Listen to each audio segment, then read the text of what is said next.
नमस्कार, स्वागत है आपका हमारे चैनल पर। मैं हूं आपके साथ शिप्रा सैनी। किसान आंदोलन में एक नाम लगातार छाया हुआ है, नाम है राकेश टिकैत। खुद को किसान नेता बताते हैं, लेकिन नेतागिरी उन्हें विरासत में मिली है। जाहिर है इस किसान आंदोलन में जान फूंकने का काम राकेश टिकैत की ओर से किया जा रहा है।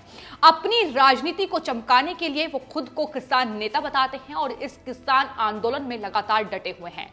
लेकिन राकेश टिकैत को लेकर कई सवाल लगातार लोगों के मन में है कि आखिर किसान नेता राकेश टिकैत की संपत्ति कितनी है, कितने कारोबार हैं, इसको लेकर लगातार मीडिया में अलग अलग रिपोर्ट सामने आ रही है। लेकिन असल में राकेश टिकैत करोड़ों के मालिक हैं और कई कारोबार उनके अभी भी चल रहे हैं। भले ही वो किसान आंदोलन में डटे हुए हों, भले ही वो गाजीपुर बॉर्डर में किसानों के साथ बैठे हों, लेकिन उनके कारोबार में कोई कमी नहीं आई है और उनकी करोड़ों की संपत्ति लगातार बढ़ती जा रही है। राकेश टिकैत दरअसल उनके पिता महेंद्र सिंह टिकैत, जो कि भारतीय किसान यूनियन के अध्यक्ष रहे हैं, उनके बाद इस भारतीय किसान यूनियन की बागडोर संभालने का काम राकेश टिकैत की ओर से किया गया। खुद को किसान नेता बताते हैं, लेकिन जिस तरीके से अब नेतागिरी में उतर आए हैं उसको लेकर सवाल लगातार खड़े हो रहे हैं कि जो असल किसान है देश का, जो गरीब किसान है, वो कर्ज के बोझ के तले दबा हुआ है। लेकिन राकेश टिकैत करोड़ों की संपत्ति के मालिक है।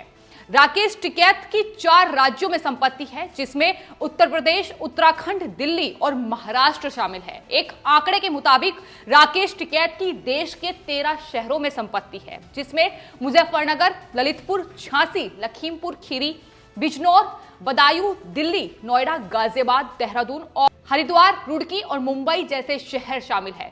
तो ये जो किसान नेता हैं, ये करोड़ों की संपत्ति के मालिक है। देश के लगभग 13 शहरों में इनकी करोड़ों की संपत्ति है और खुद को फिलहाल ये किसानों का नेता बताते हैं और किसान आंदोलन में लगातार डटे हुए हैं। एक इंटरव्यू में राकेश टिकैत ये कहते हैं कि दरअसल वो नेता नहीं है, बल्कि किसान हैं और वो ट्रैक्टर चलाते हैं, खेत की जुताई भी करते हैं।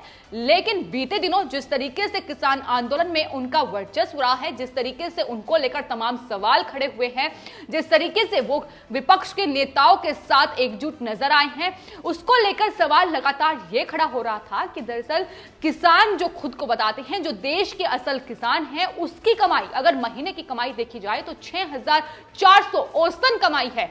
लेकिन वहीं दूसरी ओर ये राकेश टिकैत है, जो किसान कम कारोबारी ज्यादा नजर आते हैं। एक अनुमान के मुताबिक राकेश टिकैत की जो संपत्ति है वो करीब 80 करोड़ रुपए की है और गाजीपुर बॉर्डर पर पिछले 2 महीनों से धरना प्रदर्शन को वो लीड कर रहे हैं। लेकिन इस दौरान भी उनके कारोबार में कोई कमी नहीं आई है। उनका कारोबार पहले की तरह ही फल फूल रहा है। लगातार जो करोड़ों की संपत्ति के वो मालिक हैं, वो लगातार बढ़ रही है। हम ये नहीं कह रहे हैं कि दरअसल ये उनकी अवैध संपत्ति है। हो सकता है कि उन्होंने मेहनत की कमाई से ये संपत्ति बनाई हो, लेकिन जिस तरीके से शुरू से ही ये बात सामने आ रही थी कि किसान आंदोलन को पंजाब से ये आंदोलन शुरू हुआ और तमाम अमीर लोग इस किसान आंदोलन को लीड कर रहे हैं, फिर चाहे उसमें किसान संगठन के बड़े नेता पंजाब से हो या फिर उत्तर प्रदेश से हो। राकेश टिकैत जो है वो उत्तर प्रदेश से मुजफ्फरनगर के सिसोली में उनका गांव है, जहां से वो आते हैं और वहां से उनकी करोड़ों की संपत्ति अलग अलग शहरों में, देश के अलग अलग 13 शहरों में है। तो जाहिर है ये अमीर लोग हैं जो इस किसान आंदोलन को लीड कर रहे हैं। लेकिन वहीं देश का जो गरीब किसान है, जो असल किसान है, वो दरअसल खेतों में काम कर रहा है और कहीं ना कहीं लोगों का पेट पालने का भी काम उसकी तरफ से किया जा रहा है। लेकिन अमीरों के इस आंदोलन में जिस तरीके से किसानों को बहकाकर फुसलाकर दिल्ली की गाजीपुर बॉर्डर पर बिठाया गया है, दिल्ली में जो हिंसा हुई उसके जिम्मेदार इन तमाम किसान संगठन के नेताओं को माना जा रहा है। जाहिर है इनकी खुद का इतना बड़ा कारोबार है, इतने बड़े पैमाने पर इनका खुद का कारोबार फैला हुआ है, लेकिन जो असल किसान है, जो खेतों में काम कर रहा है, उन्हें बहकाकर दिल्ली के गाजीपुर बॉर्डर पर बुलाने का काम इनकी ओर से किया गया।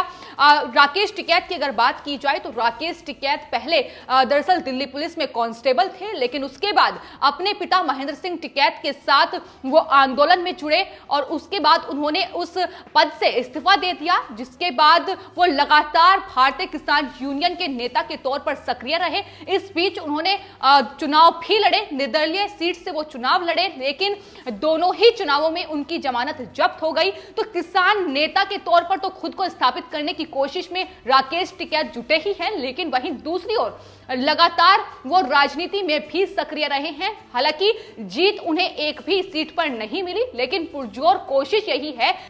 अभी भी किसान आंदोलन की आड़ में जिस तरीके से राकेश टिकैत ने शुरुआत इस बात से की थी कि किसान आंदोलन किसानों का आंदोलन है, लेकिन अब उनका ये पूरा मंच राजनीतिक मंच बन चुका है।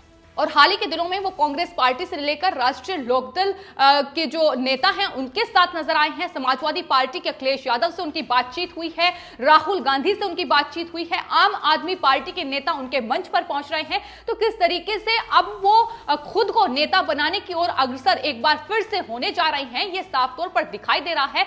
किसानों को बहकाकर वो दिल्ली के बॉर्डर्स पर बैठाए हुए हैं, लेकिन दूसरी ओर अपनी राजनीति चमकाने का काम अब राकेश टिकैत की ओर से जारी है। यही वजह है कि अब सवाल लगातार राकेश टिकैत पर उठ रहे हैं। हालांकि वो अपने तमाम इंटरव्यूज में इस बात का जिक्र करते हैं कि वो नेता नहीं है, नेता के पास तो आलीशान बंगले होते हैं, वो किसान हैं, किसानों जैसा काम करते हैं, ट्रैक्टर चलाते हैं, उन्हें इस चीज का शौक है। लेकिन सवाल यह है कि जब राकेश टिकैत इतनी करोड़ों की संपत्ति के मालिक हैं, तो आखिर उनके पास आलीशान महल क्यों नहीं है? 13 जगहों पर उनकी संपत्ति है। इसके अलावा आपको बता दें, पेट्रोल पंप से लेकर तमाम शोरूम उनके खुले हुए हैं, जमीन भी उनके पास काफी है। तो ये तमाम चीजें हैं जो उनके कारोबार को लगातार बढ़ा रही हैं। वो तो किसानों को बहकाकर उनका काम बीच में छोड़कर वहां दिल्ली के बॉर्डर्स पर उन्होंने बैठा रखा है, लेकिन उनका काम अभी भी जारी है और उनका कारोबार अभी भी फल फूल रहा है। आपको बता दें, आज तक को हाल ही में उन्होंने एक इंटरव्यू दिया था जिसमें उनसे सवाल किया गया था। उस सवाल का जवाब देते हुए राकेश टिकैत ने कहा था कि मैं नेतागिरी नहीं करता, मैं किसान हूं, किसानों को एमएसपी पर कानूनी गारंटी चाहिए। राकेश टिकैत ने यह भी कहा था कि ट्रैक्टर चलाने का शौक उन्हें रहा है, बुआई के दिनों में वो पूरा दिन ट्रैक्टर चलाते हैं। मैं नेता नहीं हूं, मैं नेता जैसी चमचमाती कोठी में रहते हैं, मैं वैसी कोठी में नहीं रहता हूं। लेकिन इसको लेकर हाल ही के दिनों में देखा गया है कि किस तरीके से वो नेतागिरी में छाए रहे हैं। कांग्रेस पार्टी से लेकर तमाम पार्टियों के साथ वो नजर आए हैं, तो उनकी झूठ की पोल भी हर मौके पर खुलती नजर आई है। जिस तरीके से वो किसान आंदोलन की आड़ में अपनी राजनीति चमकाने का उन्होंने काम किया है, जिस तरीके से वो तमाम लोगों को, केंद्र सरकार में बैठे तमाम लोगों को और दिल्ली पुलिस प्रशासन को धमकी देते नजर आए हैं, चमड़ी उधेड़ने तक के बयान उनकी तरफ से किए गए हैं। ट्रैक्टर रैली की उन्होंने अनुमति मांगी थी, लेकिन उस ट्रैक्टर रैली में जिस तरीके से दिल्ली हिंसा हुई, उनके तमाम ऐसे भड़काऊ बयान सामने आए, जिससे ये पता चलता है कि किस तरीके से देश में आगजनी हिंसा फैलाने का काम उनकी तरफ से किया गया है, जिसमें वो पूरी तरीके से लाठी डंडों का जिक्र करते आए हैं। तो इस किसान आंदोलन ये जब से शुरू हुआ है, उनकी ओर से ही इस किसान आंदोलन को लीड करने का काम गाजीपुर बॉर्डर पर हुआ है। भारी तादाद में भारतीय किसान यूनियन, संयुक्त किसान मोर्चा के जो लोग हैं वो गाजीपुर बॉर्डर पर एकत्रित हुए हैं, और जो गाजीपुर बॉर्डर खाली होता बीते दिनों नजर आ रहा था, वो उनके आंसुओं का ही नतीजा है कि एक बार फिर जान फूंकने की कोशिश राकेश टिकैत की ओर से इस गाजीपुर बॉर्डर में की गई। लेकिन राकेश टिकैत को लेकर सवाल इसलिए उठते आए हैं कि दरअसल केंद्र सरकार से तमाम बातचीत विफल होती नजर आई है, सिर्फ और सिर्फ इनके अड़ियल रवैये की वजह से कि ये कानूनों में संशोधन नहीं चाहते हैं, कानूनों में कुछ बदलाव नहीं चाहते हैं, सिर्फ कानूनों को रद्द करने की मांग कर रहे हैं। एक और ये किसान आंदोलन में किसानों के हक की बात करते हैं, दूसरी ओर उसी किसान आंदोलन की आड़ में ये अपनी राजनीति चमकाने का काम कर रहे हैं। तमाम राजनीतिक पार्टियों को उन्होंने उस मंच को सौंप दिया है। तो ये सवाल लगातार उन पर बना हुआ है, और अब उनकी संपत्ति को लेकर भी तमाम सवाल इसलिए खड़े हो रहे हैं क्योंकि जो देश का असल किसान है, जिसकी औसतन महीने की कमाई 6,000 रुपए है, और वहीं अगर राकेश टिकैत की बात कर ली जाए तो करोड़ों के वो मालिक है। 80 करोड़ संपत्ति का अनुमान उनका लगाया जा रहा है कि 80 करोड़ संपत्ति के वो मालिक इस वक्त हैं। तो जाहिर है एक असल किसान किस तरीके से मुसीबत में है, किस तरीके से आत्महत्या भी कर रहा है, लेकिन वहीं ये लोग हैं जो उन्हें बहकाकर, उन्हें फुसलाकर, उन्हें भटकाकर, उनके काम बीच में छुड़वाकर वहां दिल्ली के गाजीपुर बॉर्डर से लेकर सिंघू बॉर्डर, टिकरी बॉर्डर पर इन्होंने डटाया हुआ है। तो सवाल इन पर ही उठता है, क्योंकि अब ये किसानों के हक की लड़ाई भूल चुके हैं और अपनी राजनीतिक रोटियां इस किसान आंदोलन आंदोलन में सेक रहे हैं। जाहिर है उत्तर प्रदेश से वो आते हैं, मुजफ्फरनगर से वो आते हैं और ऐसे में अब वहां चुनाव है तो अपनी चुनावी जो राह है उसे मजबूत करने की कोशिश इस किसान आंदोलन की आड़ में उनकी तरफ से की जा रही है। जब एक बार फिर से सरकार बातचीत की कोशिश करने जा रही है तो यही वो लोग हैं जो एक बार फिर से यही अड़ियल रुख अपनाए हुए हैं कि कानून को खत्म करने के अलावा वो कोई दूसरा विकल्प नहीं चाहते हैं। तो नतीजा इनकी वजह से ही इस पूरे मामले का नहीं निकल पा रहा है।